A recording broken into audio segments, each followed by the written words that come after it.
एक बार देवताओं का नारायण से बैर हो गया और लड़ाई छिड़ गई।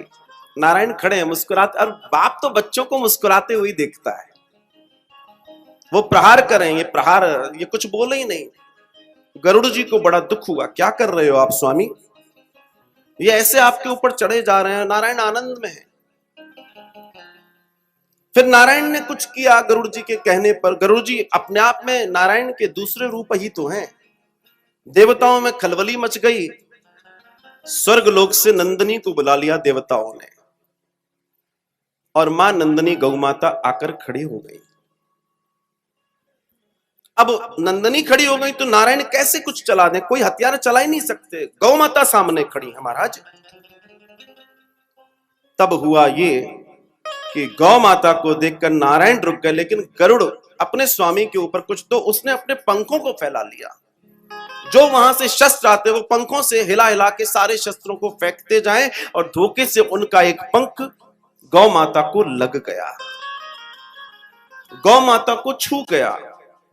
और जब माता नंदिनी, गौ माता नंदिनी को वो उनका पंख छुआ तो वहां से रक्त गिरा, गौ माता का रक्त गिरा। और जो रक्त गिरा वो भूमि पर गिरा, और उसी रक्त से तंबाकू की उत्पत्ति हुई है। जो तंबाकू है वो गौ माता के रक्त से उत्पत्ति है।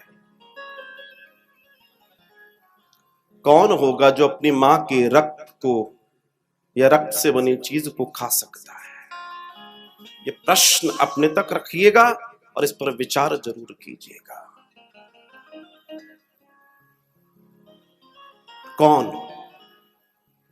अनजाने में हर दुनिया में हजार पाप होते हैं, लेकिन जानकर तो कोई नहीं कर सकता। जिसको हम मां कहते हैं, गौ हमारी माता है, बचपन से हम जानते आए हैं। हमारे वेद शास्त्र पुराण, भगवान राम का जन्म गौ माता के वजह से, भगवान श्री कृष्ण गौ माता के वजह से, अरे पूरा वंश सूर्य वंश चला तो गौ माता की वजह से।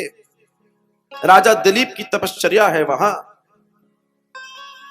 गौ माता का रूप लेके ही पृथ्वी नारायण के पास जाती हैं जब बोझ बढ़ जाता है। गौ माता के रूप के ही साथ जाती हैं, ऐसे नहीं चली जाती।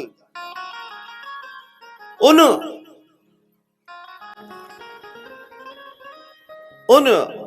गौ माता के बच्चे कभी ऐसा नहीं कर सकते, या किसी भी मां का बेटा उसके खून से बनी हुई चीज तो कभी नहीं खा सकता। और जो खाए तो वो कौन सी योनि का हो सकता है?